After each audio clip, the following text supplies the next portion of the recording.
नमस्कार दोस्तों, स्वागत है आप सभी का हमारे चैनल सुपर 7 पे। मेरा नाम है पुखराज वैष्णव। और दोस्तों, जैसा कि हम पढ़ रहे थे उत्सर्जन तंत्र, उसमें हमने नेफ्रॉन पढ़ा था और उसमें भी एक पार्ट पढ़ा था जो फिल्ट्रेशन होता है दोस्तों, उसका गुच्छीय निस्पंदन का। आगे पढ़ते हैं जो ऑब्जर्वेशन वापस होता है दोस्तों, पुनर्अवशोषण होता है, उसी को थोड़ा सा रिपीट कर लेते हैं दोस्तों। क्या पढ़ा था हमने, कैसे कैसे क्या क्या पार्ट थे उसके जो नेफ्रॉन की पढ़ रहे थे दोस्तों। रीनल आर्टरी से जो महाधमनी से कनेक्ट रहता है दोस्तों, इससे आपका अफरेंट आर्टियोल से कनेक्ट हो जाती है दोस्तों ये, और वो आगे जाके ग्लोमेरुलस से कनेक्ट होता है दोस्तों, और ग्लोमेरुलस आपका वापस कनेक्ट होता है इफरेंट आर्टियोल से दोस्तों। ठीक है दोस्तों, तो जो रीनल आर्टरी है दोस्तों, उसकी अपेक्षा जो अफरेंट आर्टियोल है वो क्या होती है, व्यास में छोटी होती है दोस्तों, और जो ग्लोमेरुलस है दोस्तों वो थोड़ी सी और छोटी होती है दोस्तों। ठीक है दोस्तों, तो इसमें उसमें से जो आपका ग्लोमेरुलेटर है दोस्तों, उसमें आपका प्रेशर पड़ता है। प्रेशर से क्या होता है दोस्तों, उसमें जो विटामिन्स है, जो आपके विटामिन्स है, बाकी जो यूरिया है दोस्तों, यूरिक अम्ल है, वो सारे उसमें से छन के बोमेन कैप्सूल, जो आगे वाला पार्ट है इसका ग्लोमेरुलस से, Bowman capsule second part, third हो गया जो आपका पीसीटी प्रोक्सिमल कन्वोल्यूटेड ट्यूब्यूल, और उसके बाद में हेनले का लूप दोस्तों। हेनले का लूप वापस कनेक्ट होता है दोस्तों आपका जो डीसीटी है दोस्तों, डिजिटल कन्वोल्यूटेड ट्यूब्यूल में, और वहां से आपका कनेक्टिंग डक्ट में दोस्तों। तो आपका जो दोस्तों रक्त शुद्ध हुआ है वो इफरेंट आर्टियोल में चला जाता है, और इफरेंट आर्टियोल दोस्तों पूरे इसमें चक्कर काटती है दोस्तों, पूरे इनके साथ में हेनले के लूप में, पीसीटी डीसीटी। तो वहां से आपका वापस ऑब्जर्वेशन होता है दोस्तों, किन किन चीजों का था वही पढ़ना आज हमें। तो उसके अलावा वापस एक बार देख लेते हैं इनको, कि जो हेनले का लूप होता है दोस्तों वो कनेक्ट होता है आपका पीसीटी से। पीसीटी आपका हेनले के लूप से, बोमेन कैप्सूल कनेक्ट होता है आपका पीसीटी से दोस्तों। पीसीटी कनेक्ट होता है आपका हेनले के लूप से। हेनले का लूप आपका डीसीटी से कनेक्ट होता है दोस्तों, और डीसीटी आपका कनेक्टिंग डक्ट से कनेक्ट होता है दोस्तों। ठीक है दोस्तों, तो ये प्रेशर के कारण आपका क्या होता है दोस्तों, वहां से फिल्ट्रेशन हो जाता है, और फिल्टर होके आपका आ जाती है दोस्तों जो आपकी इसमें पीसीटी के अंदर, और पीसीटी से वापस जो अलग अलग जगह हेनले के लूप में किसी और चीज का, जैसे किस चीज का ऑब्जर्वेशन होता है वही चीजें देखनी है हमें। तो बाकी बचता है आपका केवल यूरिया दोस्तों, जो आपका कनेक्टिंग डक्ट से यूरिया आपका कनेक्ट हो जाएगा जाके जो रीनल पेल्विक है दोस्तों, उससे रीनल पेल्विक आपका यूरेटर से कनेक्ट हो जाएगा और शरीर से बाहर कर दिया जाएगा दोस्तों आपका यूरिन के थ्रू। ठीक है दोस्तों, एक पढ़ा था हमने कि नेफ्रॉन, ये जो दोस्तों किडनी होती है उसके दो पार्ट होते हैं, कॉर्टेक्स और मेडुला। तो जो नेफ्रॉन है दोस्तों उसके भी पार्ट कॉर्टेक्स और मेडुला में मेडुला में अलग अलग पार्ट होते हैं दोस्तों। तो कॉर्टेक्स में सारे पार्ट आ रहे हैं, कुछ हिस्सा आपका कनेक्टिंग डक्ट का आ रहा है, और हेनले का लूप इसमें अब्सेंट है दोस्तों, इसमें नहीं आता, वो मेडुला वाले पार्ट में आता है दोस्तों आपका। तो कभी कभार पूछ लेते हैं डायरेक्ट किसका पार्ट है, कॉर्टेक्स का है, मेडुला का है दोस्तों, तो ये आपको ध्यान में होनी चाहिए दोस्तों। तो मेडुला का पार्ट आपका लूप ऑफ हेनले, मेडुला के भाग में लूप ऑफ हेनले और कनेक्टिंग डक्ट आता है दोस्तों। एक चीज जो आपका ग्लोमेरुलेटर फिल्ट्रेशन है दोस्तों, उसमें आपका प्रोटीन का फिल्ट्रेशन नहीं होता दोस्तों। वेरी इंपॉर्टेंट दोस्तों, ये चीज ध्यान रखना, आपका प्रोटीन का फिल्ट्रेशन नहीं हो पाता दोस्तों। और जो ग्लोमेरुलेटर है दोस्तों फिल्ट्रेशन है, उसमें प्रतिदिन लगभग 1 मिनट में 1100 से 1200 मिलीलीटर रक्त का निस्पंदन होता है दोस्तों, इसमें से होके गुजरती है दोस्तों। और ग्लोमेरुलर संरचना है ना दोस्तों, जो हमने गुच्छीय जो संरचना पढ़ी थी, उसमें 180 लीटर प्रतिदिन रक्त का निस्पंदन होता है दोस्तों। देख लीजिए, 180 लीटर प्रतिदिन जो है वो सर्कुलेट होता रहता है दोस्तों, वही है ब्लड, वो आता रहता है वापस घूम फिर के इसमें। तो लगभग 180 लीटर प्रतिदिन इसमें से होके गुजर जाता है दोस्तों। तो रेट ऑफ ग्लोमेरुलेटर फिल्ट्रेशन हो गया 125 ml प्रति मिनट दोस्तों, इतना फिल्टर कर देता है ये। देखिए दोस्तों कितना कितना बड़ा काम कर रही है अपनी किडनी भी दोस्तों। अब वापस होता है दोस्तों रीऑब्जर्वेशन, तो यही पढ़ना है हमें आज। रीऑब्जर्वेशन के कहाँ से क्या क्या होता है दोस्तों। तो होता क्या ना दोस्तों, 99% जल व अन्य पदार्थों का अवशोषण कर लिया जाता है, और ये दूसरी बार अवशोषण होता है, इस कारण इसको पुनर्अवशोषण बोलते हैं दोस्तों।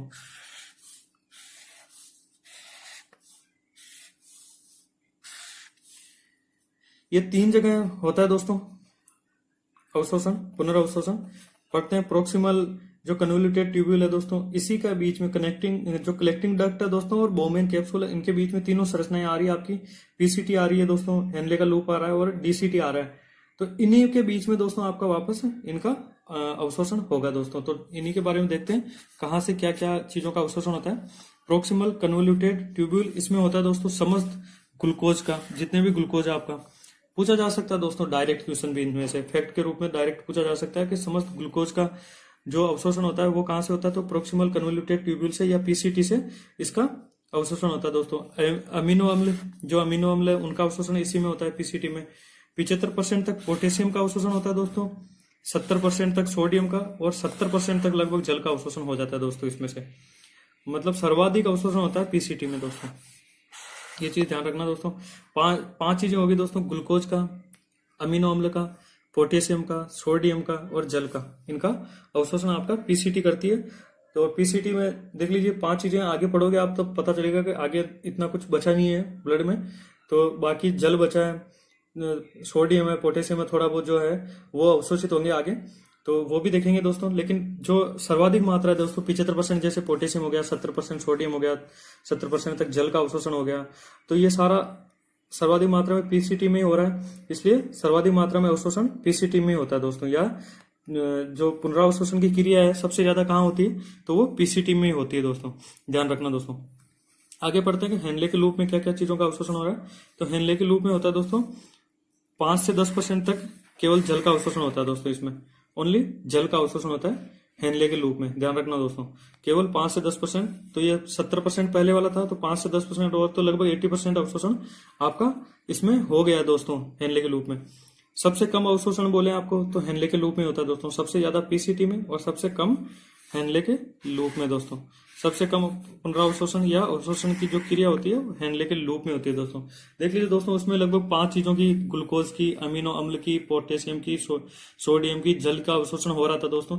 इसमें केवल जल का हो रहा है और वो भी 5 से 10%। तो सबसे कम ऑब्जर्वेशन है वो इसी में हो रहा है दोस्तों, अवशोषण इसी में हो रहा है, पुनरावशोषण इसी में हो रहा है दोस्तों। आगे बढ़ते हैं दोस्तों।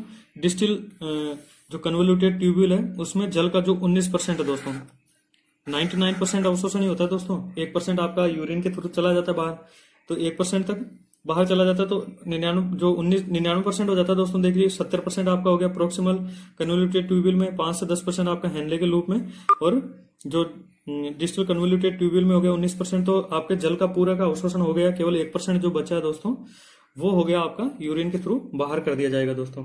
और जो शेष भाग है दोस्तों, कितना, सोडियम का लगभग 70%, पोटेशियम का लगभग 25%, ये इनका शेष का अवशोषण यहीं से होता है दोस्तों, डिस्टल कन्वोल्यूटेड ट्यूब्यूल से दोस्तों। एक चीज दोस्तों, जल का सर्वाधिक अवशोषण पीसीटी में होता है दोस्तों, जो कि 70% हमने पढ़ा था। अब पूछा जा सकता है डायरेक्ट क्वेश्चन दोस्तों कि किसमें किसका कितना परसेंट ना पूछ के ऐसे ही कि सर्वाधिक अवशोषण जल का कहाँ होता है। तो किडनी में सर्वाधिक अवशोषण, नेफ्रॉन में, पीसीटी में होता है दोस्तों जल का सर्वाधिक अवशोषण। ठीक है दोस्तों, पुनरावशोषण या अवशोषण। इसके बाद में होता है आपका डीसीटी में, और सबसे कम होता है दोस्तों हेनले के लूप में। ठीक है दोस्तों, तो सबसे ज्यादा हो गया आपका पीसीटी में, और उसके बाद में हो गया आपका डीसीटी में, और सबसे कम हो गया दोस्तों लूप ऑफ हेनले या हेनले के लूप में दोस्तों। ठीक है दोस्तों, अब एडीएच पढ़ा था दोस्तों आपने, एंटी डाई यूरेटिक हार्मोन, जिसको वेसोप्रेसिन या एंटी डाई यूरेटिक हार्मोन, यह हार्मोन दोस्तों आपका डीसीटी है दोस्तों, या डिस्टल कन्वोल्यूटेड ट्यूब्यूल है, इसी पे नियंत्रण रखता है। मैंने बताया था जैसे दोस्तों आपको पहले भी कि ये डीसीटी पे कंट्रोल रखता है और यहां से जल का अवशोषण में मदद करता है दोस्तों। ठीक है दोस्तों, अगर पीयूष ग्रंथि से इस पे कंट्रोल ना हो दोस्तों, एडीएच पे, तो होता क्या दोस्तों, इसकी हार्मोन की कमी होने पे डीसीटी पे नियंत्रण या कंट्रोल नहीं रह पाएगा दोस्तों, और जो जल का अवशोषण है वो नहीं होगा दोस्तों, या अधिक मात्रा में हो जाएगा, या अधिक मात्रा में कलेक्टिंग डक्ट में चला जाएगा, और इससे भी आपका निर्जलीकरण की अवस्था आ जाएगी दोस्तों। निर्जलीकरण की एक अवस्था आपने पढ़ी थी दोस्तों, जो आपकी बड़ी आंत में, वहां पे भी है, और यहां से भी दोस्तों सेम ही चीज, और इससे निर्जलीकरण की अवस्था आ सकती है दोस्तों। ठीक है दोस्तों, आगे पढ़ते हैं दोस्तों। मूत्र का जो कंटेंट है, किस किस चीजों से मिलकर बना होता है मूत्र, जो मानव यूरिन है वो दोस्तों, उसमें 95% तक जल होता है दोस्तों। ठीक है दोस्तों, 2% तक आपके खनिज लवण हो जाते हैं, खनिज, और 2.6 तक यूरिया होता है दोस्तों। 2.6% जितना भी यूरिया, ये मूत्र है, यूरिन है उसका, और 0.03 यूरिक अम्ल, ये होता है दोस्तों पूरा इसका कंटेंट। तो इसमें क्या क्या होता है दोस्तों, 95% तक जल होता है मूत्र में, 2% तक खनिज लवण होते हैं, 2.6 तक होता है यूरिया आपका, और 0.3% तक यूरिक अम्ल होता है दोस्तों। ठीक है दोस्तों, यूरिन का जो पीएच है दोस्तों वो 6 तक होता है, मतलब एक तरह से एसिडिक है दोस्तों, अम्लीय प्रवृत्ति का होता है यूरिन। और प्रतिदिन सामान्य मानव वो 5 से 8 लीटर तक लगभग मूत्र का विसर्जन करता है दोस्तों। इसका जो रंग पीला है दोस्तों वो किस कारण होता है, तो यूरोक्रोम करके होता है दोस्तों, उसी से जिसका निर्माण, जो यूरोक्रोम है दोस्तों, इसका निर्माण होता है जो हीमोग्लोबिन के विखंडन से। ठीक है दोस्तों, इसका निर्माण, यूरोक्रोम का निर्माण होता है हीमोग्लोबिन के विखंडन से। और जो यूरिन में जो गंध आती है दोस्तों, वो क्या करता है ना, जो बैक्टीरिया है वो अमोनिया को, जो यूरिया है उसको वापस, जो जीवाणु है, बैक्टीरिया है, वो इसको अमोनिया में परिवर्तित कर देते हैं दोस्तों। इसी कारण इसकी गंध आती है, तीव्र गंध आती है। ठीक है दोस्तों, इसके बाद में पढ़ते हैं दोस्तों एक रक्त अपोहन या होमोडायलिसिस, जो हम नाम सुना होगा दोस्तों, डायलिसिस करके, होती क्या है वो बताते हैं आज। या इसको हिंदी में रक्त अपोहन भी बोलते हैं दोस्तों। कभी कभार सीधा नाम लिखा हुआ आ सकता है रक्त अपोहन, हो सकता है पहली बार ही नाम सुना हो आपने रक्त अपोहन करके। डायलिसिस नाम सुनते हैं लोग हमेशा, और वो भी होमोडायलिसिस है दोस्तों, इसका पूरा नाम होमोडायलिसिस। तो जब किसी व्यक्ति की किडनी क्षतिग्रस्त हो जाती है दोस्तों, ये क्षतिग्रस्त क्यों होती है दोस्तों, तो ये क्षतिग्रस्त व्यक्ति में ज्यादा फैट जमा होने के कारण भी होती है, और या व्यक्ति ज्यादा मदिरा पान कर रहा हो, एल्कोहलिक हो, तो उससे भी होती है दोस्तों। तो या तो व्यक्ति के एल्कोहलिक होने पे, या उसमें जो कोलेस्ट्रॉल की मात्रा है वो अधिक हो जाती है दोस्तों, वसा की मात्रा ज्यादा होने के कारण। तो होता क्या दोस्तों, एल्कोहलिक है व्यक्ति, उससे उसकी किडनी क्षतिग्रस्त हो जाती है, या वसा की मात्रा ज्यादा होने पे उसकी जो रक्त धमनियां है दोस्तों, उनमें कोलेस्ट्रॉल की मात्रा जमा हो जाती है, और उससे किडनी क्षतिग्रस्त हो जाती है दोस्तों। ठीक है दोस्तों, कि जब किडनी क्षतिग्रस्त हो जाती है दोस्तों, तो ये जो फिल्ट्रेशन अभी आपने पढ़ा है दोस्तों, ये फिल्ट्रेशन नहीं हो पाता है दोस्तों, और निस्पंदन नहीं हो पाने के कारण इसका कृत्रिम रूप से हमें करना पड़ता है दोस्तों, निस्पंदन, फिल्ट्रेशन करना पड़ता है। और कृत्रिम तरीके से करने वाले फिल्ट्रेशन के कारण इसको, जो कृत्रिम तरीके से फिल्ट्रेशन होता है, इसी को रक्त अपोहन या होमोडायलिसिस कहते हैं दोस्तों। ठीक है दोस्तों, या वृक्क के द्वारा कृत्रिम रूप से रुधिर का निस्पंदन कराना ही रक्त अपोहन है दोस्तों। ठीक है दोस्तों, होता क्या दोस्तों, एक चीज आपने हिपेरिन करके ये पढ़ा था, जो कि धमनियों में आपका एक प्रोटीन है दोस्तों, जो आपकी जो नसें हैं जिनमें ब्लड सर्कुलेट होता है दोस्तों, उनमें आपके ब्लड को जमने से बचाता है दोस्तों। तो इसकी मात्रा का ध्यान बहुत ज्यादा रखा जाता है दोस्तों। और होता क्या दोस्तों, एक तरफ से आपके शरीर से ब्लड निकाला जाता है, एक नलिका के माध्यम से, एक मशीन से कनेक्ट किया जाता है, जो उसको फिल्टर करता रहता है दोस्तों ब्लड को, और दूसरी तरफ से वापस शरीर के अंदर नलिका लगा के शरीर के अंदर वापस ब्लड को चढ़ा दिया जाता है दोस्तों। और इस तरह से होता है आपका डायलिसिस, कृत्रिम रूप से होता है दोस्तों। और इस दौरान दोस्तों इस हिपेरिन का बहुत ज्यादा ध्यान रखा जाता है कि हिपेरिन की मात्रा ऊपर नीचे तो नहीं हो रही है। ठीक है दोस्तों, इस हिपेरिन के कारण ही आपका ब्लड हो सकता है बाहर से अंदर में वापस चढ़ा रहे और जम जा रहे, तो इसलिए इसकी मात्रा को ध्यान में रखा जाता है, हर टाइम देखा जाता है कि ये ऊपर नीचे तो नहीं हो रही है हिपेरिन की मात्रा प्रोटीन की। तो इस क्रिया में जो क्रिया हो रही है दोस्तों, कृत्रिम हम डायलिसिस करवा रहे हैं, होमोडायलिसिस है, रक्त अपोहन है, इस क्रिया में हिपेरिन का बहुत ध्यान रखा जाता है, बिकॉज हिपेरिन एक ऐसा प्रोटीन होता है दोस्तों जो रक्त वाहिनियों में रक्त को जमने नहीं देता है, और अगर इसकी ऊपर नीचे हो गया, कमी हो गई, तो दोस्तों रक्त जम जा सकता है जो वापस चढ़ा रहे हैं। ठीक है दोस्तों, इस क्रिया में शरीर की एक नस से रक्त को बाहर करते हैं, शरीर से बाहर करते हैं, और वृक्क की तरह ही एक मशीन, ठीक है दोस्तों, आगे होगा समझ में, रुधिर की तरह होती है, जिससे रुधिर का फिल्ट्रेशन करते हैं और दूसरी तरफ से अंदर चढ़ा दिया जाता है दोस्तों। ठीक है दोस्तों, पथरी क्या होती है दोस्तों, कि पथरी एक यूरिक अम्ल या कैल्शियम है ना दोस्तों, कैल्शियम ऑक्सीलेट, इनके रवे, इनका जमा हो जाता है दोस्तों। ठीक है दोस्तों, किडनी के अंदर, किडनी में जब यूरिक अम्ल और कैल्शियम ऑक्सीलेट का जमा हो जाता है, तो इसको पथरी बोलते हैं दोस्तों। इसको रीनल कोलकुलाई करके भी बोलते हैं। रीनल कोलकुलाई का मतलब भी पथरी है दोस्तों।